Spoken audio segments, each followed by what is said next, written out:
So it's that time of year again, getting ready to start putting in some fall food plots.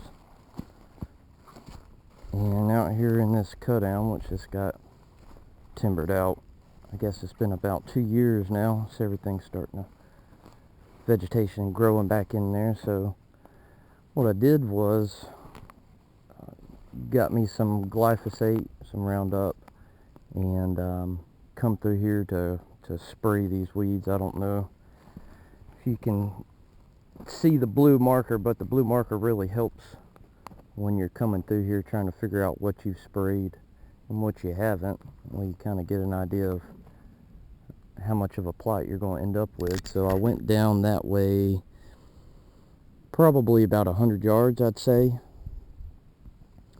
just making a lane straight through all that tall stuff to put some food plot in, and also be a shooting lane as well. And there'll be tons of vegetation growing up around it.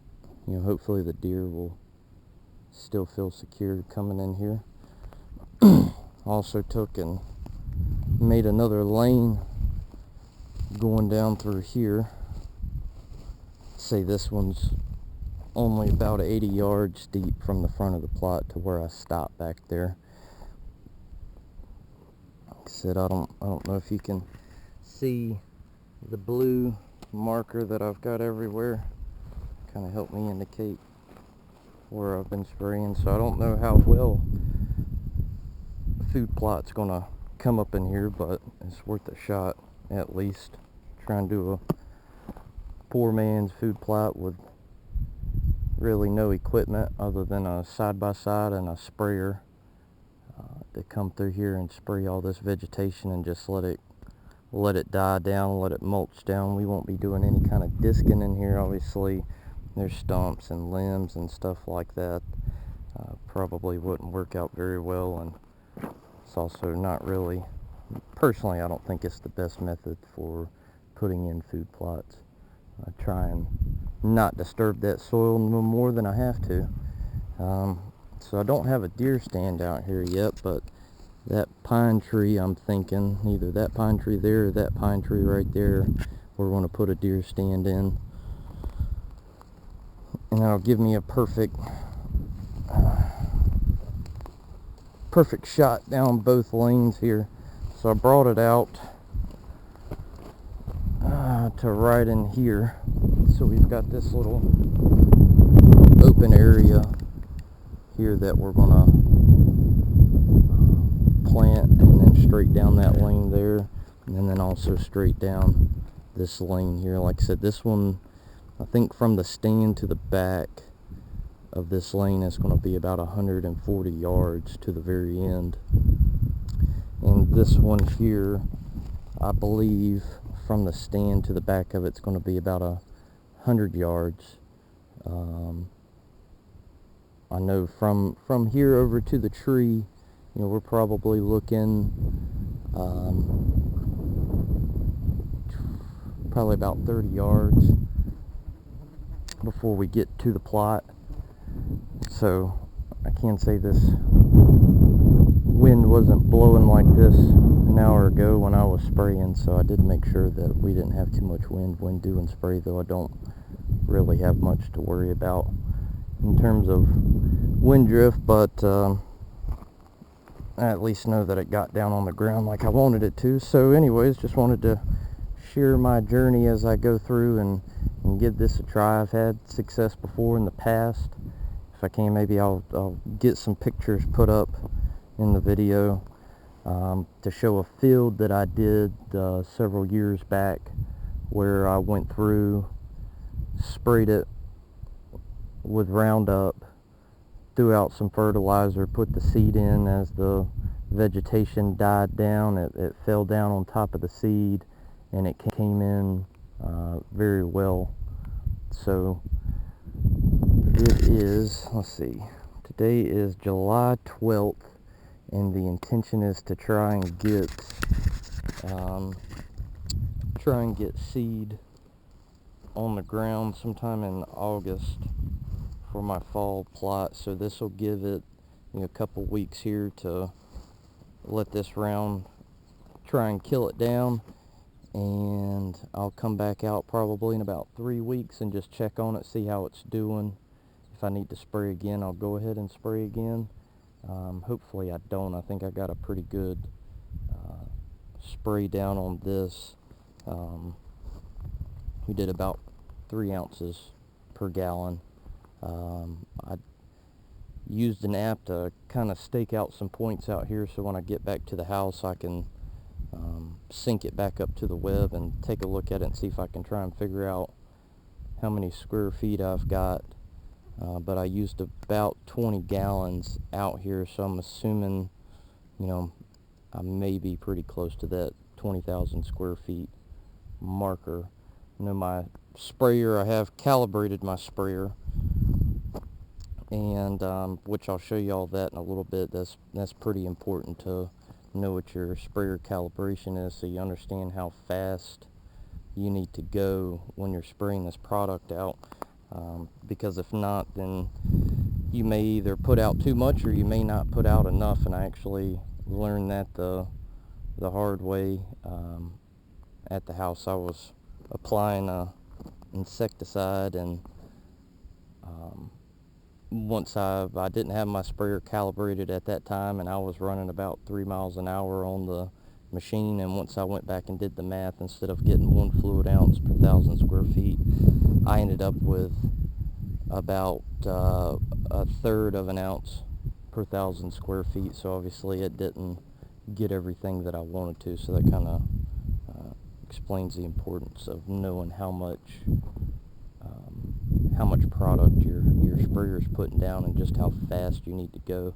So I was able to determine that about 1 mile an hour, 1 to 2 mile an hour, gives me that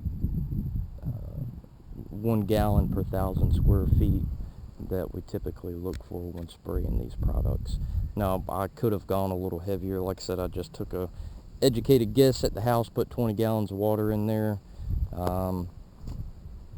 and 60 ounces of that glyphosate Roundup. So we'll see how well it works. So here's my setup. I've got a 2020 Polaris Ranger 1000, the base model. In the back here I've got a 26 gallon North Star sprayer. You can kind of see all that blue dye and stuff that's leaking out. This boom here, I measured it at the house. Believe it does a 14-foot swath. Obviously driving through the cutdowns, it probably does a little less when you've got vegetation that's almost as high as the nozzle going down through there, even though the machine lays it down. It's still on the sides and stuff, it still kind of reduces how wide your swath is going down through there. It also has a pretty lengthy hose on it that goes to the sprayer nozzle. That works out great. Around here I was able to drive up and down kind of the taller areas where I couldn't drive through. I could just drive beside it, use this wand to really spray it down. Going over, this is what I used with some Glystar Plus. Had a lot of good luck with that stuff, and it's fairly inexpensive. And then we've also got this spray indicator blue. It does get everywhere. You can see it's on my hands, but it washes off pretty well with a little bit of soap and water.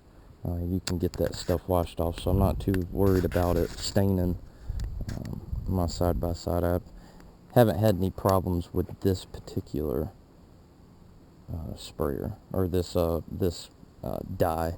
Haven't had any problems with getting it washed off. So figured I'd give y'all a look at that.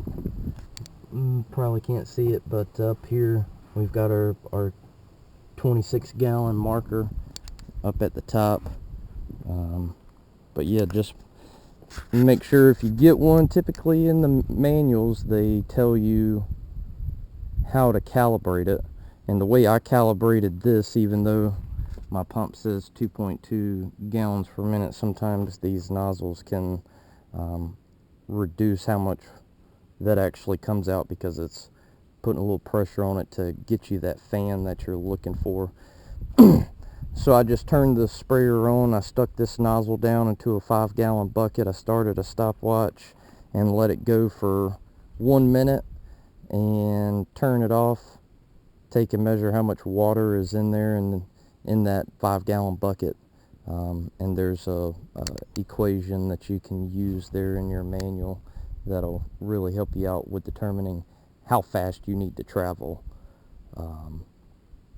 when you go. And you also have to measure how wide your spray pattern is. So at the house I just did it out in the yard. I took a tape measure, I just put regular water in it, went out in the grass and turned it on, took a tape measure, measured how wide my pass was with it, and that's how I was able to determine how fast I needed to go. So I've had this thing for many years and didn't really realize the importance of calibrating your sprayer so you know that you get enough product down to take care of whatever it is you're taking care of. If you're spraying for insects around the house, or if you're spraying fertilizer or any kind of humic or seaweed kelp, in this case spraying some Roundup.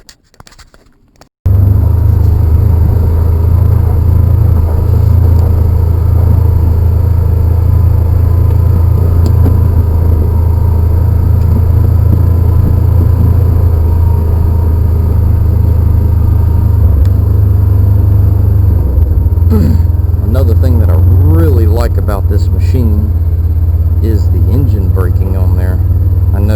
I believe the XPs have a button that you can press to engage hill descent control. But I'm going to get over here to the steepest part of this hill, which goes straight down right there. I don't know how much this comes up on the camera, but I'm not touching the brake or gas at all. This thing is keeping me right at 2 miles per hour. 3. All the way down here, never touch the gas or brake. All the way down to the bottom, no problem. Alright, I hope y'all enjoyed the video. Make sure you tune in.